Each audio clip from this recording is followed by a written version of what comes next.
मेरा सभी भारतवासियों को, समस्त मानव जाति को और उन सभी सज्जनों को, बहनों को, भाइयों को मेरा बहुत बहुत हार्दिक प्रेम भरा नमस्कार।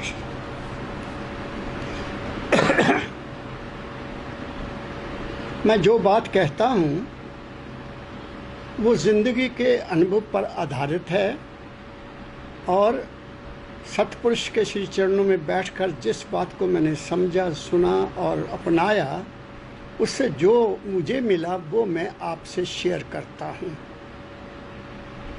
आज कुछ विशेष और बात कहने जा रहा हूँ।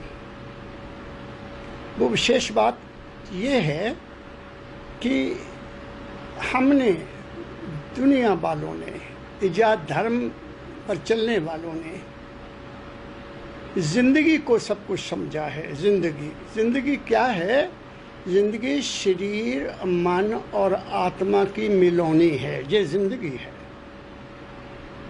लेकिन इस ज़िंदगी की कोई भी, इसके पास हस्ती अपनी नहीं है जिसके सहारे ये इस दुनिया में विचरती है, चलती है, फिरती है, देखती है, सुनती है और कर्म करती है। जिंदगी और है, हस्ती और है। जिंदगी कुदरत की है और हस्ती उस परम तत्व की है। मेरी बात को समझने की कोशिश करना।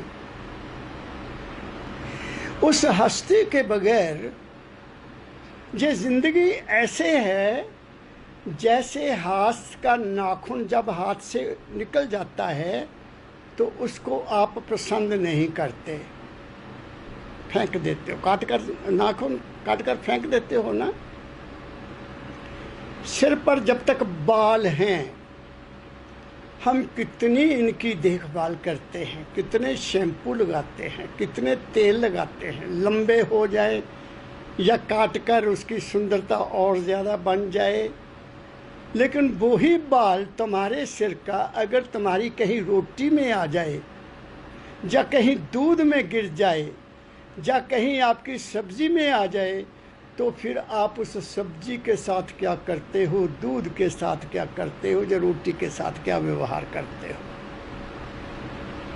मेरी बात को पकड़ना। ऐसे ही वो हस्ती जो है, वो हस्ती इस शरीर, मन और आत्मा की एक ऐसी ताकत है जिसके बगैर ये शरीर किसी भी काम का नहीं।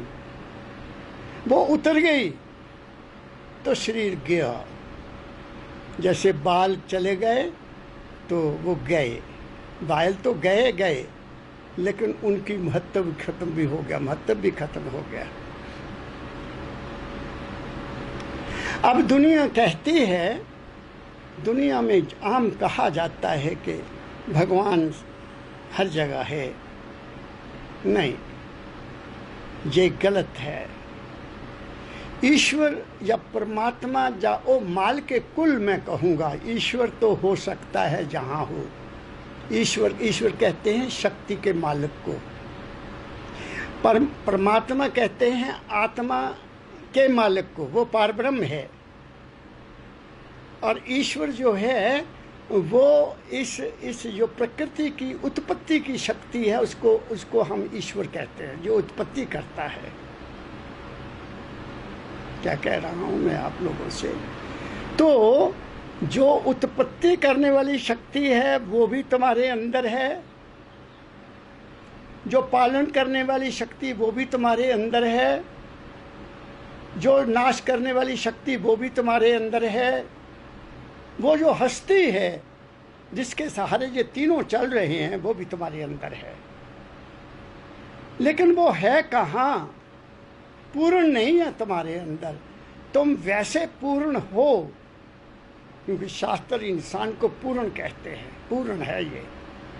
लेकिन अफसोस ये है कि पूर्ण होते हुए धक्के खा रहा है, दौड़ा हुआ है, अशांत है, क्योंकि इसको अपने आप का ज्ञान ही नहीं है कि असलियत कहाँ है, कहाँ है, कहाँ नहीं है।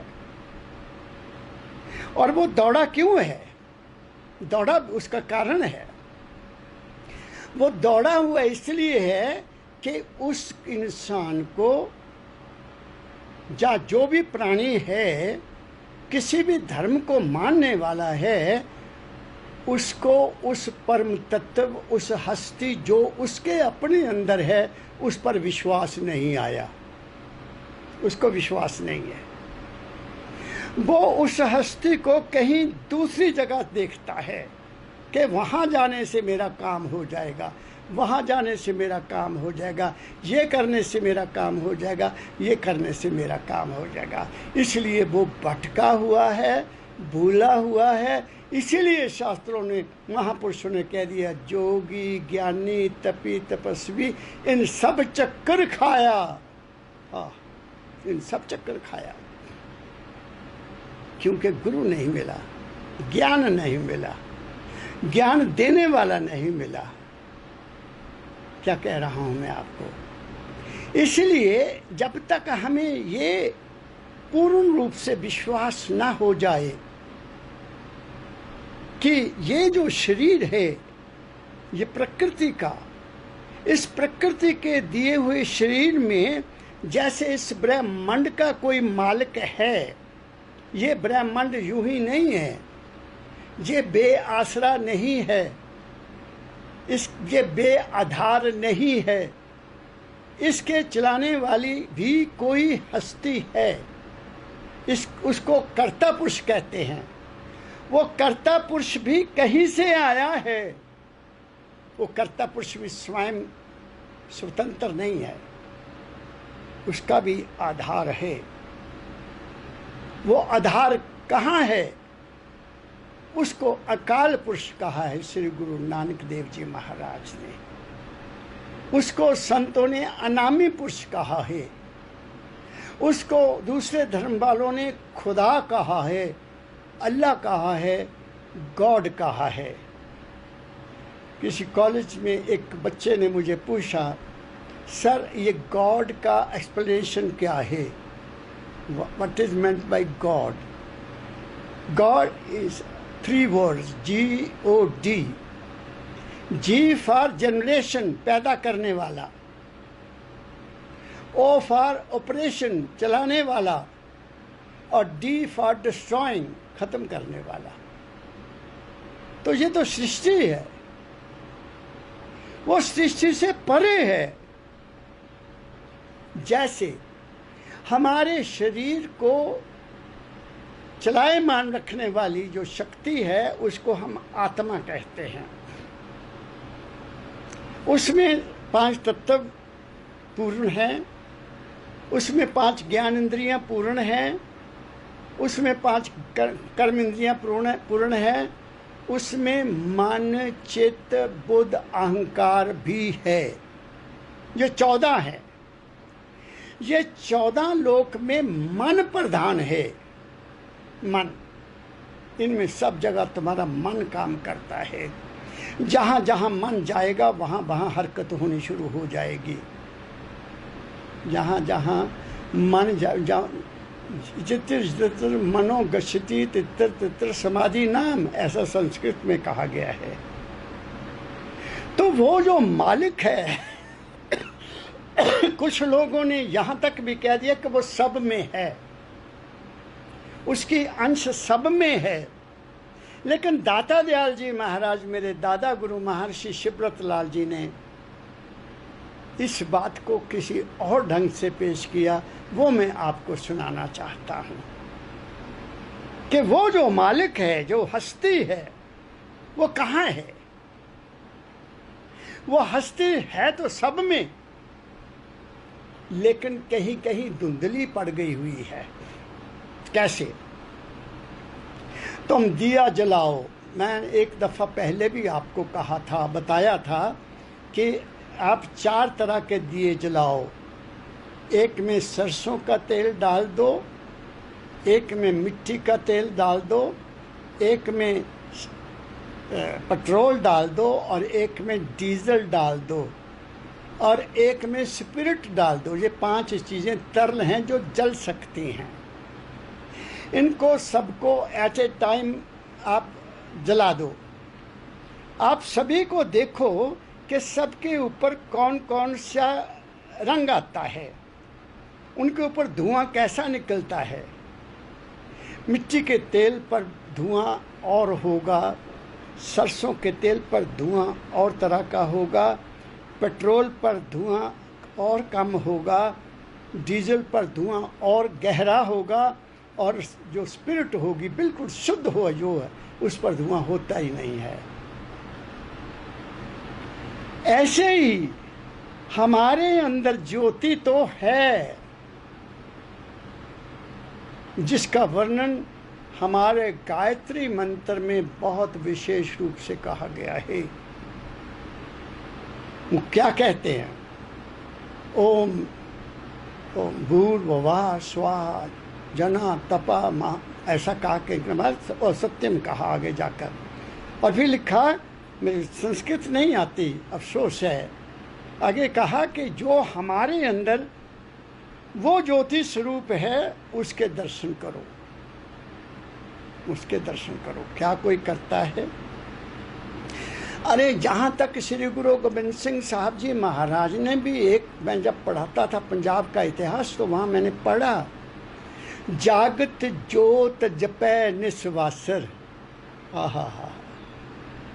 उन्होंने कहा मेरा सिख कौन होगा जो सुबह शाम निस्वासर रात दिन उस ज्योति को देखता है, जागत जोत जपै, उसको याद रखता है। लेकिन वो ज्योत है तो हम सब में, लेकिन वो हमारे कर्मों के कारण, हमारी खुराक के कारण, हमारे विचारों के बिगड़ने के कारण, उनके ऊपर जब रोशनी वो चल रही है, वो जो धुआं निकलता है ना, उसने उसको धुंधला कर दिया, वह साफ नहीं है, वो साफ नहीं है, वो रोशनी साफ नहीं है, क्योंकि हमारे कर्म ठीक नहीं है, हमारी रहनी ठीक नहीं है, हमारी सोच ठीक नहीं है, हमारे विचार ठीक नहीं है। इसलिए वो सब में होते हुए भी मैला हुआ है। क्या कहा मैंने?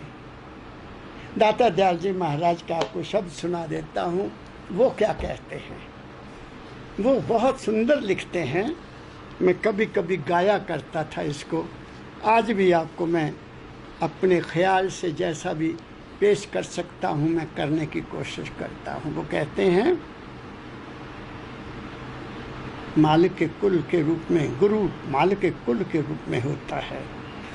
ना जहाँ हूँ ना वहाँ हूँ, ना जहाँ और ना वहाँ, ना जहाँ हूँ ना वहाँ हूँ, ना वहाँ और ना जहाँ।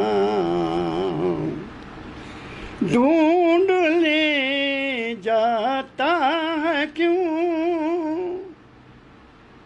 ढूंढने जाता है क्यों, तू मुझको पाएगा, तू मुझको कहाँ। ना जहाँ हूँ ना वहाँ हूँ, ना वहाँ और ना जहाँ। फिर आगे क्या कहते हैं? मन में भक्तों के हुआ बैठा हूँ, दिन के अंदर मन में भक्तों के हुआ बैठा हूँ, जा उनसे तू मिल।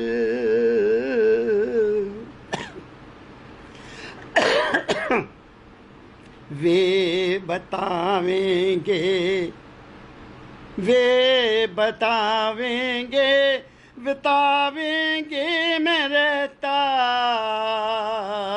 हूँ कहाँ। आपको दाता दयाल महर्षि शिवव्रत लाल जी महाराज, मेरे दादा गुरु महाराज, उनकी वाणी सुना रहा हूँ। भक्त से पूछ जाकर मैं कहाँ रहता हूँ। फिर कहते हैं, स्वर्ग में पाएगा तू, स्वर्ग में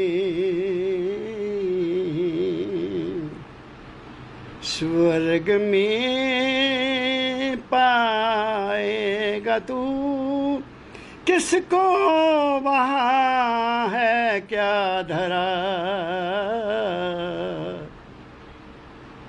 स्वर्ग में पाएगा क्या तू, किसको वहाँ क्या है धरा।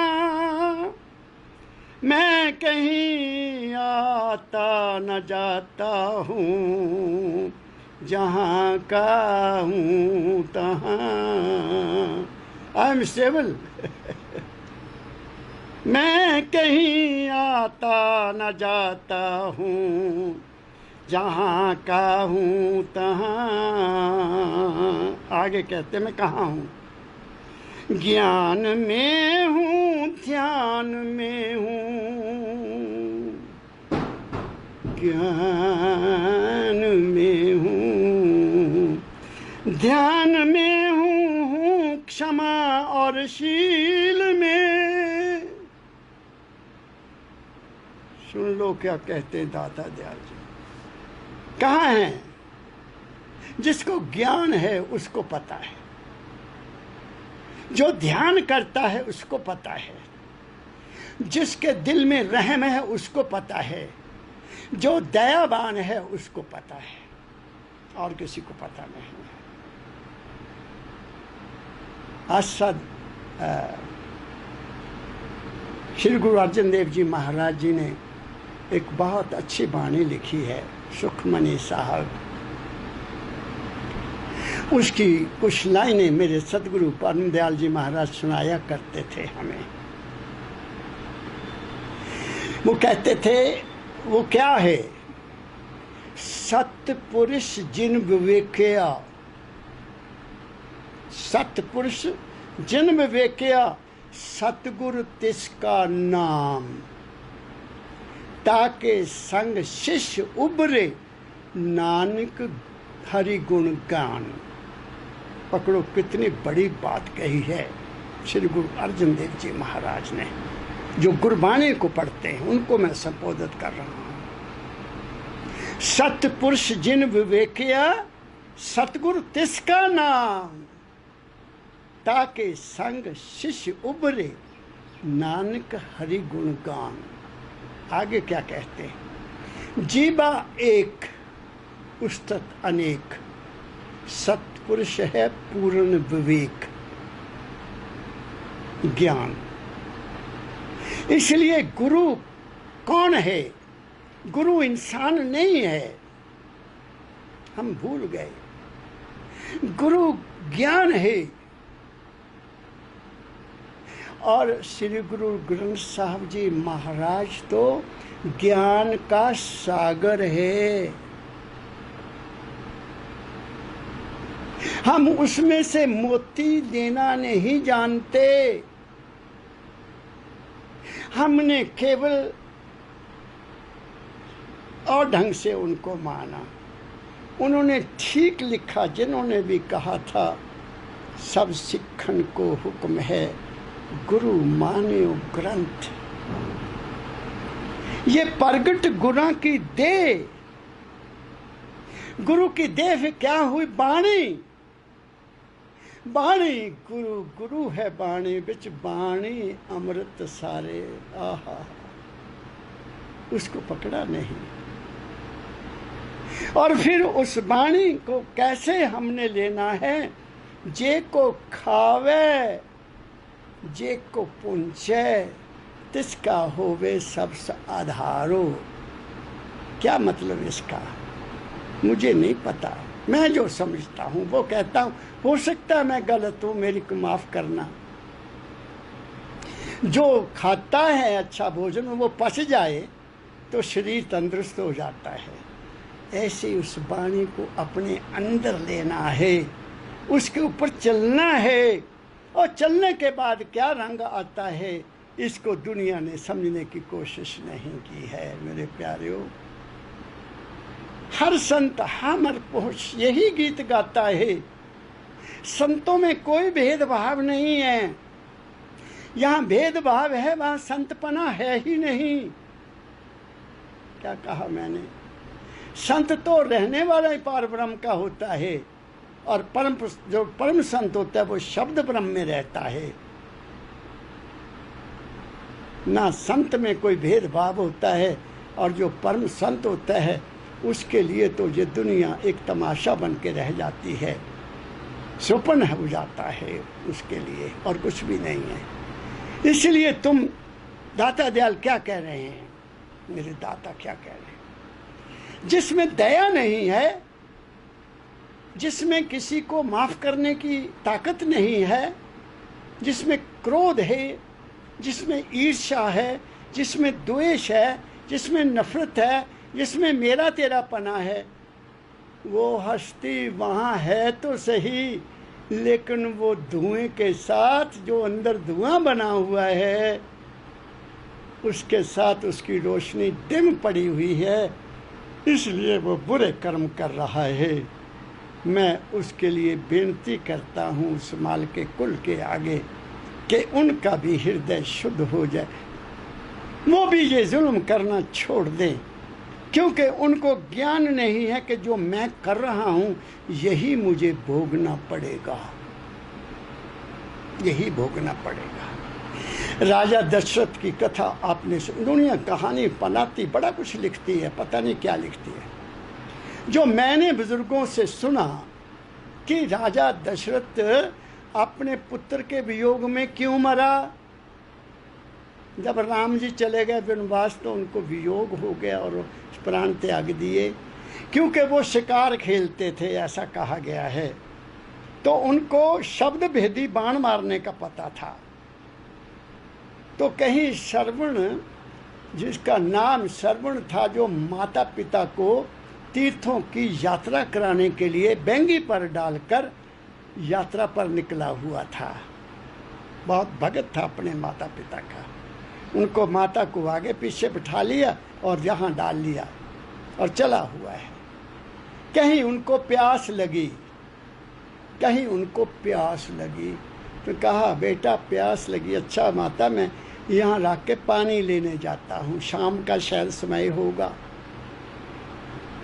वो पानी लेने चल गया। जैसे उसने लोटे को पानी में डाला, लोटे में जब पानी डाला जाता है तो उसमें आवाज़ आती है। तो दशरथ जो कि शिकार पर निकला हुआ था, उसने कहा वहाँ कोई जानवर पानी पी रहा है। उसने उसी शब्द के ऊपर तीर मारा और वो श्रवण को जाकर लगा और वो उसकी डेथ हो गई। दशरथ वहाँ गया कि मैं शिकार को लेके आऊँ, तो वहाँ देखा वो तो लड़का पड़ा हुआ है और पानी की गड़ भी बड़ी हुई है वहाँ पर। ओहो, उसने कहा अभी मरा नहीं था, मेरे माता पिता प्यासे हैं साहब, उनको पानी पिला दो, और खुद प्राण छोड़ दिए। जब पानी लेकर दशरथ वहाँ पहुँचा तो उन्होंने उसकी जो चाल थी उसी को ही पहचान लिया कि ये तो मेरा बच्चा नहीं आ रहा, ये तो किसी और की चाल है। पहचान जाते हैं वो लोग जिनकी आंखें नहीं होती, वो आदमी को उसकी चाल से ही, उसकी आवाज़ से पहचान जाते हैं। तो उन पानी दिया, पकड़ाया, भाई बच्चा तू कौन है? बोला नहीं, बोला नहीं। माता को पकड़ाया, उसने भी पूछा बच्चा तू कौन है पानी पिलाने वाला हमको? तब बताया उसने कि ऐसे हो गया है। और उन दोनों ने एक साथ प्राण त्याग दिए थे और श्राप दिया दशरथ को कि तू भी हमारी तरह पुत्र वियोग में मरेगा। कर्म प्रधान विश्व कर रखा, जो जस्कीन तैसो फल चखा। चाहे उसको अभिशाप समझ लो, वो तो उसको सजा मिलनी ही थी। हम पढ़ते जरूर हैं, सुनते भी हैं, लेकिन उसमें से जो असलियत है उसको हम नहीं पकड़ते। दाता दयाल जी महाराज कृपा करके बता रहे हैं कि वो जो मालिक की अंश है, वो हस्ती जो है वो किस में रहती है। वो बता रहे हैं कि ऐसे आदमी के अंदर वो हस्ती है, निर्भव है, वो निर्वैर है। वो परम तत्व जो है वो निर्भव है, उसको भय किसी का नहीं। वो निर्वैर है, उसको किसी से विरोध नहीं है, वैर नहीं है। हम अपने आप को सोच लें, हम कितने निर्वैर हैं, हम कितने निर्भय हैं। जो निर्वैर होगा वो ही निर्भय हो सकता है। जिसको किसी से वैर है, दुश्मनी है, विरोधता है, वो हमेशा डरता रहेगा। क्या कहा मैंने? श्री गुरु नानक देव जी महाराज ने जपजी साहब की पहली पौड़ी में लिख दिया कि वो जो अकाल पुरुष मालिक है वो क्या है। हम अपने आप के अंदर जाकर देखें। मैं सभी धर्म वालों को कहता हूँ, सभी संस्थाओं के चलाने वालों के चरणों में प्रार्थना करता हूँ कि अगर हम अपने शास्त्रों की, अपने महापुरुषों की वाणियों को ही अपना लें तो हमारी सारी दौड़ धूप खत्म हो सकती है। मगर किया क्या जाए, किया क्या जाए, कोई आगे बहादुर आता ही नहीं है ये बताने के लिए कि जो कुछ है तेरे घट में है, तेरे अंदर है। मैं आगे और सुनाता हूँ आपको, सुन लो आगे क्या कहते हैं। मैं जहाँ रहता हूँ, कहाँ रहता हूँ? ज्ञान और शील रहते हैं जहाँ, जहाँ ज्ञान और शांति है, सहनशीलता, वहाँ रहता हूँ मैं, और कहीं नहीं रहता। सत्य है क्या? अब आगे बात क्या? सत्य है क्या और समझा नहीं, जाना सत्य को भी नहीं। सत्य क्या है और असत्य क्या है उसको भी नहीं जाना। सत्य वो हस्ती है और असत्य, कबीर साहब ने कह दिया बड़ा अच्छा थोड़े से शब्दों में, जो दिखे सो वह नाही, जो दिखे सो वह नाही, जो है वह दिखे नहीं। क्या कहा, वाह कबीर साहब। जो है वो नजर नहीं आता, जो नजर आता है वो तो वो है ही नहीं, वो नहीं है। इसलिए दाता दयाल कहते हैं सत्य को तो तुमने जाना ही नहीं, वो सत्य तुम्हारे अपने अंदर है। उसको संतों ने सुरत का नाम दिया है। वो माल के कुल की अंश है और उसको मेरे सतगुरु बाबा फकीर जी महाराज ने कहा कि वो क्या है, वो चेतन का बुलबुला है। और ऐसा ही वाणी में आता है, पानी केरा बुदबुदा असमानस की जात, देखते ही छिप जाएगा ज्यों तारा प्रभात। कितनी बड़ी बात कह दी महापुरुषों ने, कितनी बड़ी बात कह दी। पानी जैसा बुदबुदा है और दूसरा प्रभात सुबह के तारे के जैसा हैं हम। जैसे सूरज निकलेगा बाहर, तारे की रोशनी खत्म हो जाएगी, यूं तारा प्रभात मिट जाएंगे। क्या कहा। इसलिए संतों ने बहुत आवाज देकर कहा, जन नानक बिन आपा चीना, मिटे ना भरम की काई। तुम्हारा भरम, तुम्हारा गलत मार्ग, तुम्हारे में सहनशीलता, तुम्हारे में दया, तुम्हारे में प्रेम, तुम्हारे में श्रद्धा, क्या क्या गिनूं, वो तब तक नहीं आ सकते पूर्ण रूप से जब तक आप अपने आप को नहीं पहचानते। और जब तुम पहचान जाओगे तो तुम पूर्ण इंसान बन जाओगे। वो है इंसान जिसमें दया भी आ गई, क्षमा भी आ गई, प्रेम भी आ गया, विश्वास भी आ गया, श्रद्धा भी आ गई और दृष्टि में एकता भी आ गई कि दूसरापन है ही नहीं है। क्या कह रहा हूं मैं आपको? इसलिए मैंने लास्ट टाइम कहा था, जब तक हम इंसान नहीं बनेंगे हम उस माल के कुल को नहीं जान सकते। हम सब मन और बुद्धि में खेलते हैं। हम सब जितने भी हैं हम मन और बुद्धि की माया में खेलते हैं।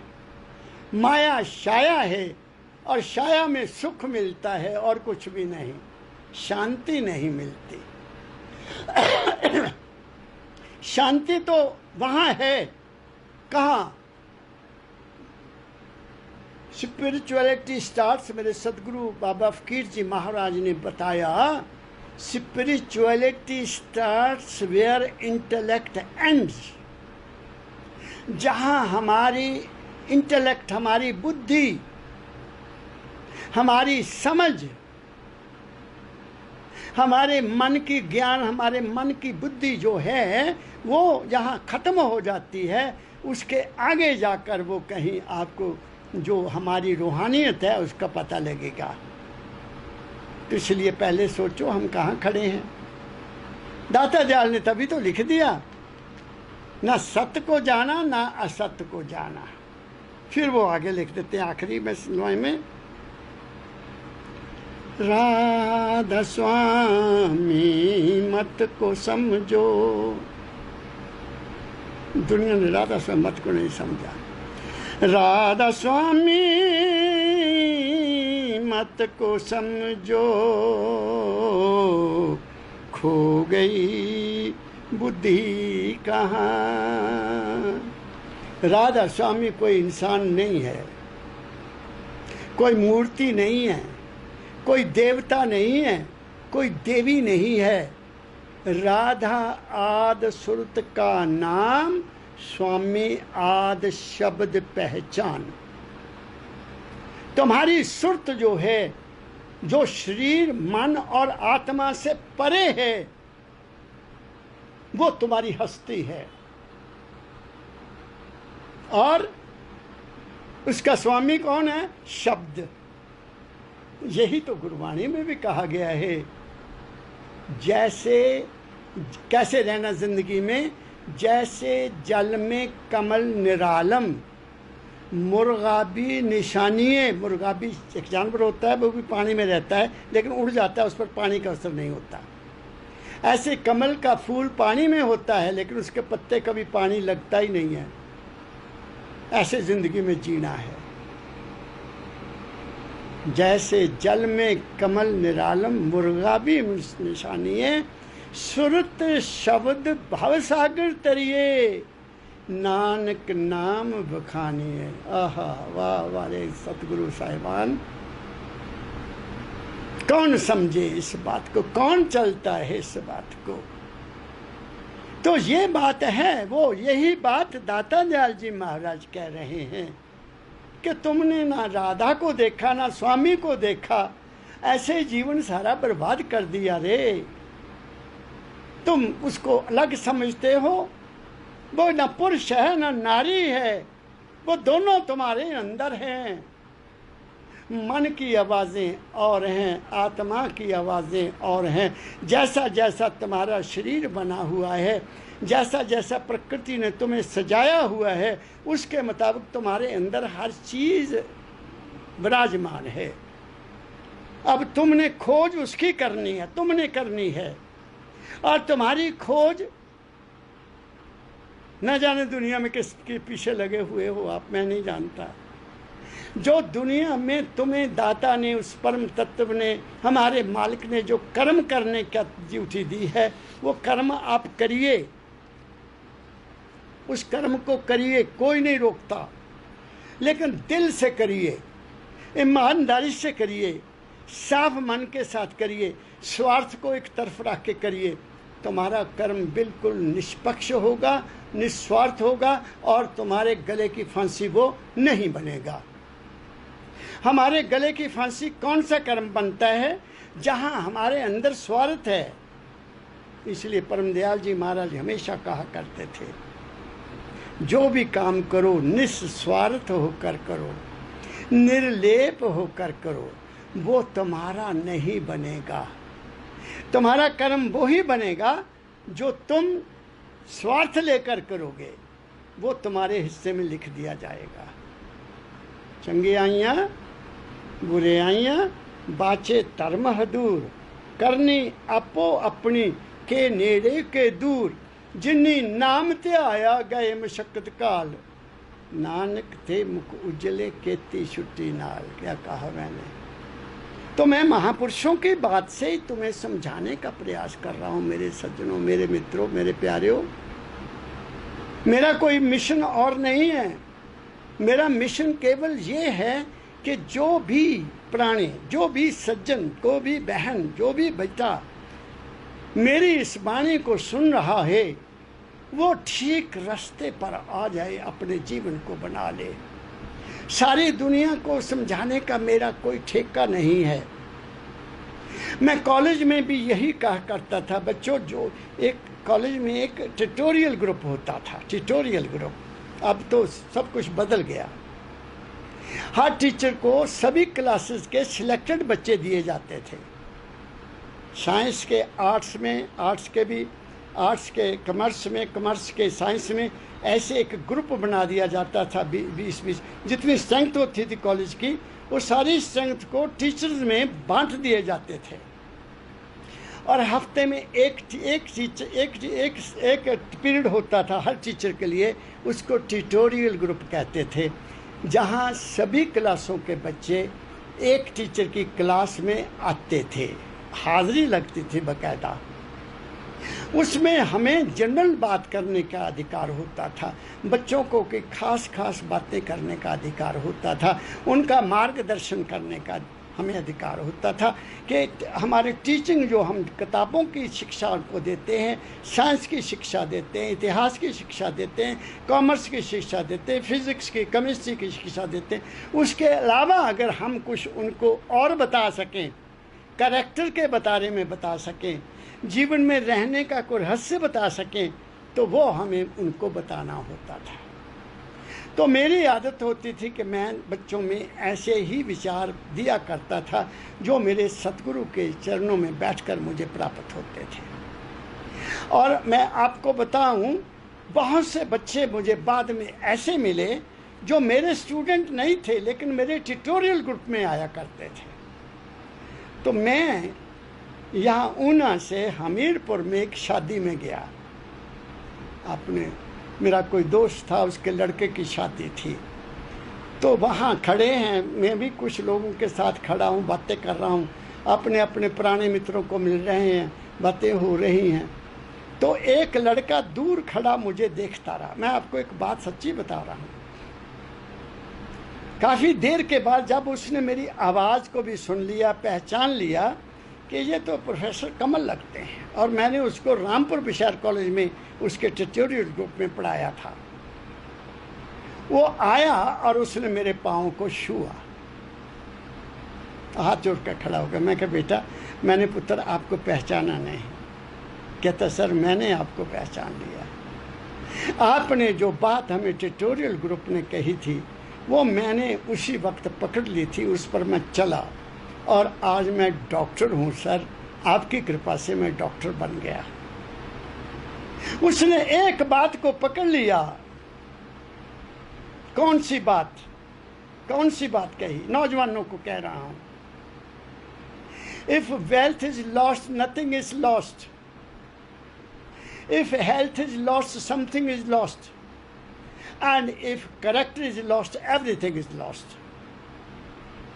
कहता सर मैंने उस दिन से अपने ब्रह्मचर्य का पालन किया और जो जो बात आपने कही थी कि तुम जो चाहो बन सकते हो, मेरा मिशन था डॉक्टर बनना और मैं डॉक्टर बन गया। आप लोगों से क्या कहना चाहता हूं, यही बात कहना चाहता हूं। अरे अंग्रेजी में कहा गया where there is will there is way, जहां चाह वहां राह। और इसी तरह से मेरे दाता फरमाया करते थे where there is demand there is supply. तुम्हारी तो डिमांड ही गलत होती है, तुम्हारा तो सोच ही गलत है। तुम अपने तो सोचते हो लेकिन दूसरों का बुरा चाहते हो। एक म्यान में दो तलवारें नहीं पड़ेंगी। संतों ने तो जहां तक कह दिया, अरे भाई सत्संग में आए हो तो दो काम कर लो। क्या? बुराई करते हो तो बुराई को छोड़ते चलो, नेकी की तरफ आते चलो। बात को गौर से सुनिएगा। पहले बुराई को दूर करो, दिल का हुजरा साफ कर जाना के आने के लिए, ध्यान गैरों का हटा उसको पाने के लिए। पहली बात, बुराई को दूर करके नेकी पर आ जाओ। जब नेकी पर आ जाओगे, सच्चाई पर आ जाओगे, तुम्हें रास्ता मिलना शुरू हो जाएगा और तुम्हें ऐसी सूझ मिलने लग जाएगी, ऐसा विचार आपके अंदर ऑटोमेटिकली उत्पन्न होने लग जाएगा, क्योंकि आप किसी सतगुरु सतपुरुष की वाणी के अनुसार जीवन व्यतीत कर रहे हो। तो तुम्हारे अंदर उस नेकी से भी उपराम होता जाएगा, क्योंकि नेकी करना भी बंधन है। नेकी भी बंधन है। अगर दान इस दृष्टि से दिया जाता है कि उसका बदला तुम्हें मिले, तो तुम्हें फिर जन्म लेना पड़ेगा। क्या कह रहा हूं मैं आपको? नेकी भी अगर इस ख्याल से की जाएगी कि मैं भला करूंगा तो मेरा भी भला होगा, तो जीवन में तो भला होगा। अगर बाकी बैलेंस रह गया, उस भले का भला भी लेने आना पड़ेगा। फिर दोनों पलड़े साफ कर दो। कबीर साहब का शब्द है, अब मुझे को मिलेगा नहीं। वो कहते हैं मैंने दोनों ही छोड़ दिए, साफ हो गया। न वहां नेकी रही, न वहां बदी रही। क्या रहा वहां? वहां रूहानियत रही, वहां असलियत रही। विचार कौन सा आता है? ओह, बुल्ले शाह एक बहुत सूफी संत हुए हैं। उनके जो गुरु थे वो दूसरी परंपरा से थे और बुल्ले शाह दूसरी परंपरा से था, क्योंकि सूफीज़म और क्या कहते हैं सुन्नीज़म और दूसरी तरफ जो कट्टर धर्म है, दो तरह। कई इस्लाम धर्म में भी कई सेक्शंस बन गए। क्या कहना, मैं आपको क्या कहूँ। हिंदू धर्म में पता नहीं क्या कुछ पैदा हो गया। ऐसे ही गुरु को मानने वालों में भी कितने बिखेड़े आ गए। इस्लाम धर्म में भी पता नहीं कितने कितने, कोई सुन्नी बन गया, कोई शिया बन गया, कोई सूफी बन गया, कोई कुछ बन गया, कोई कुछ बन गया। तो उनका जो गुरु अनायत अल्लाह जी महाराज थे वो अलग थे। वो राही थे, वो खेती बाड़ी करते थे, उसमें फसल लगाते थे और सब्जियां लगाते थे। उनके वो गुरु थे, लेकिन उन्होंने बुल्ले शाह को मानने से इनकार कर दिया। वो नहीं मानते थे उसको, लेकिन उन्होंने उनको गुरु मान लिया। और जहाँ तक के वो औरतों का कपड़े डालकर, घुंघरू डालकर भी नाचे उनको खुश करने के लिए कि मेरा गुरु कहीं खुश हो जाए। तो एक दिन फिर बुल्ले शाह गए, जब वो खेत में काम कर रहे थे। महाराज पाँव पड़ गया, महाराज बख्श दो, अब मैं थक गया। तो अनायतुल्लाह जी महाराज क्या कर रहे थे, उच्च कोटि के संत थे वो प्याज की पनीरी इधर से उठाकर इधर लगा रहे थे। एक प्याज ऐसा है ना, इसका पहले बीज बोया जाता है, जैसे चावल का बीज पहले बोते हैं हम इसका, फिर उसकी पनीरी लग जाती है, फिर उसको उठाकर दूसरी जगह लगाते हैं। ऐसे ही प्याज की पनीरी लगी हुई थी, उसको उखाड़ उखाड़ कर वो दूसरे खेत में लगा रहे थे। तो बुल्ला पाँव पड़ गया, तो रहम आ गया। तो कहते हैं उसको, बुल्लिया और रब दा की पाउना, इधरों पुट्टना ते इधर लाना। बुल्ले की बात समझ में नहीं आई कि महाराज ने क्या कह दिया, इधरों पुट्टना इधर लाना। फिर समझाया, बुल्ले मन को इधर से उठाना, इंद्रियों से उठाना और ऊपर लगाना। बुल्लिया रब दा की पाउना, इधरों पटना ते इधर लाना।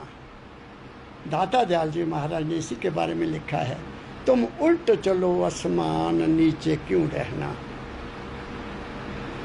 कुछ ज्ञानी लोगों ने कहा, वाल्मीकि जी ने राम का उल्टा जाप किया, उल्टा जाप कियो, वाल्मीकि ने उल्टा जाप किया और ब्रह्म ज्ञानी बन गए। और दुनिया वालों, मरा मरा नहीं कहा उन्होंने।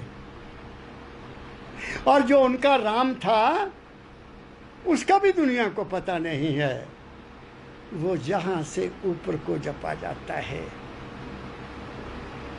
और जो राधा है, तुम्हारी जो सुरत है, वो अकाल पुरुष की अंश है, वो परम तत्व की अंश है, वहां से आई है, अपने संस्कार लेकर आई है, इस दुनिया को समझने के लिए आई है, ताकि सदा के लिए यहाँ से निकल जाए और उसमें विलीन हो जाए।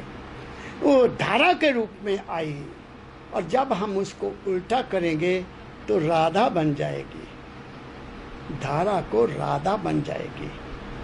इसलिए राधा आदि सुरत का नाम, वो यहाँ की नहीं है। शरीर के सभी अंग यहीं के हैं, मन भी इसी ब्रह्म मन में पैदा हुआ, और सुरत भी उस पार ब्रह्म की अंश है। जैसे मैं पहले कह चुका हूँ, शरीर हमारा सबल ब्रह्म है, भोजन पदार्थों से बना है। मन हमारा शुद्ध ब्रह्म है, लेकिन हमने उसको शुद्ध ब्रह्म रहने नहीं दिया। शुद्ध होता है जिसमें कोई मिलावट ना हो, लेकिन हमने तो उसको अशुद्ध कर दिया। क्या क्या करते हैं हम, देख लो, क्या नाम लूँ, मैं रिपीट नहीं करता, क्योंकि बाबा जी महाराज ने कहा हुआ है, जिस चीज़ का तुम बार बार सिमरन करोगे वो तुम्हारे अंदर ही आ जाएगी। बुरा जो देखा मैं चला, बुरा न मिलिया को, जब मन देखा अपना मुँह से बुरा न को, कबीर साहब ने कह दिया। तुम किसी की बुराई देखोगे तो वो बुराई तुम्हारे में पैदा हो जाएगी। जिस चीज़ का तुम सिमरन करोगे, जिस चीज़ को तुम बुरा कहोगे, जिस चीज़ की तुम निंदा करोगे, वो तुम्हारे मन का अंग बन जाएगी और तुम्हें जीने नहीं देगी। क्या कहा मैंने आपको? इसलिए ऐ इंसान, तू मन का हुजरा साफ कर। हुजरा कहते हैं मंदिर, तुम्हारा मन ही तो मंदिर है, और क्या है। इसलिए बुल्ले शाह ने अपनी मन को समझ लिया, ओहो मैं तो वहीं घुंघरू डालकर नाचता रहा, गुरु ने मेरा टेस्ट ले लिया, गुरु नहीं मैं तो बस उसी का हो गया। क्या कहा मैंने? इसलिए मेरे सुनने वालों, वो जो हस्ती है तुम्हारे अंदर, मूत पलीती कपड़ होए, दे साबन लइए ओ धोए। कपड़े गंदे हो गए, साबन से साफ हो जाएंगे। पर ये मत पापा के संग, वो तो पे नावे के रंग। वो नाम तुम्हें कहाँ पहुंचाएगा? नाम तुम्हें मन की सीमा से परे ले जाएगा। तुम मन में बैठकर जितना मर्जी सिमरन भाई कर लो, उससे तुम्हें क्या फायदा होगा?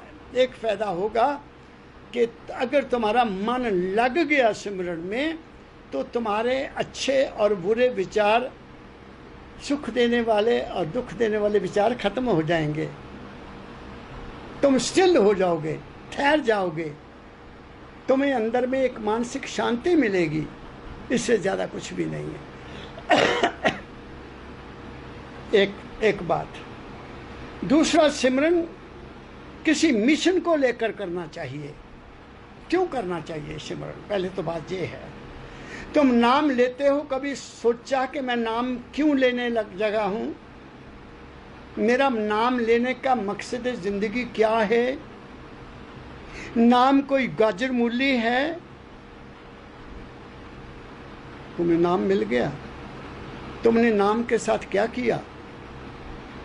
तुमने अगर नाम जपते हुए बुरे ख्याल रखे, तुमने अगर नाम जपते हुए वैर विरोध रखा, अपने अंदर कामनाओं को भरकर रखा, किसी के विरुद्ध क्रोध है, किसी के विरुद्ध ईर्ष्या है, किसी के विरुद्ध नफरत है, वो ज़्यादा बढ़ जाएगी।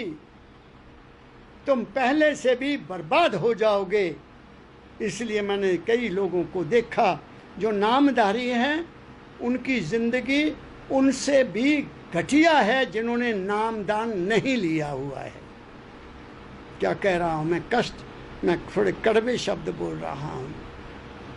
इसलिए नाम, क्या कह रहा हूँ मैं आपको, बाबा सावन सिंह जी महाराज का फरमान है कि ये शेरनी का दूध है जो सोने के बर्तन में पड़ता है। सोने का बर्तन जिसमें कोई मिलावट नहीं होती है। अगर उसमें मिलावट है तो वो सोने का नहीं रहेगा, उसमें तांबा मिला हुआ है, उसका पता लग जाता है। क्या कह रहा हूं मैं? नाम जपो इस ख्याल से, नानक तेरे पाने सर्वत का भला हो। मैं कहता हूं, कहा भी गया है, people's voice is God's voice. आवाज़ खल्क, आवाज़ खुदा।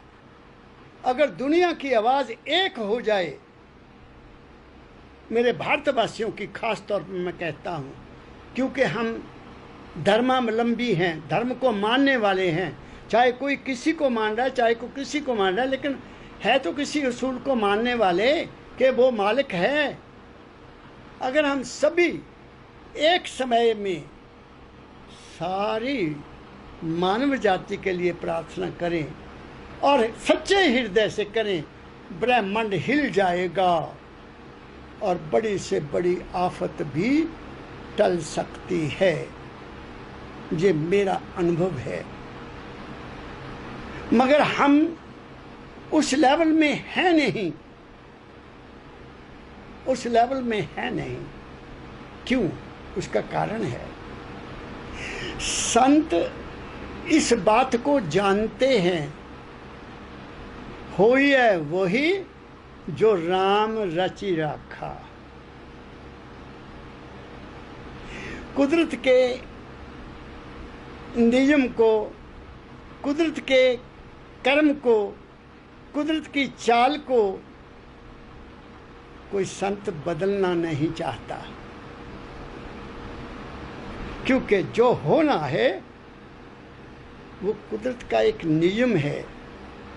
To have a balance in this world. इस दुनिया में बैलेंस रखना है उसने। एग्जाम्पल आपको दे देता हूँ, हमारे शरीर में कितना बैक्टीरिया है तुम जानते हो? कितना रेड ब्लड कॉर्पसेल्स हैं, कितने वाइट ब्लड कॉर्पसेल्स हैं जो हमारे शरीर को बैलेंस में रखते हैं। उनमें अगर बुरे बैक्टीरिया ज़्यादा ताकत पकड़ जाएं और सेहत को कामयाब रखने वाले बैक्टीरिया कमज़ोर हो जाएं तो हम बीमार पड़ जाते हैं। कुदरत ने बड़ा हिसाब किया हुआ है। हमारे गले में टॉन्सिल्स हैं, उनमें भी बैक्टीरिया है। वो ऐसे बैक्टीरिया को अंदर जाने नहीं देते, लेकिन जब वो कमज़ोर पड़ जाते हैं तो दूसरा बैक्टीरिया अंदर चला जाता है, नाक के थ्रू चला जाएगा। जैसे अब सुना है हमने, ये वायरस नाक के थ्रू अंदर जाता है फेफड़ों में सीधा। तो जब वो प्रकृति की चीज़, कोई भी ऐसी चीज़ जो हमारे शरीर में जाकर शरीर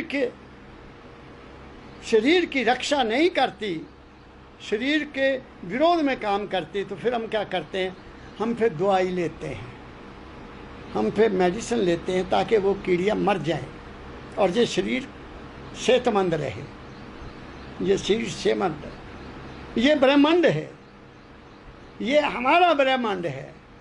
इस ब्रह्मांड को ठीक रखने के लिए हमें कोई ना कोई मेडिसिन या कोई ना कोई औषधि या कोई ना कोई परहेज करना पड़ता है ना, ताकि हमारा ब्रह्मांड ठीक रहे।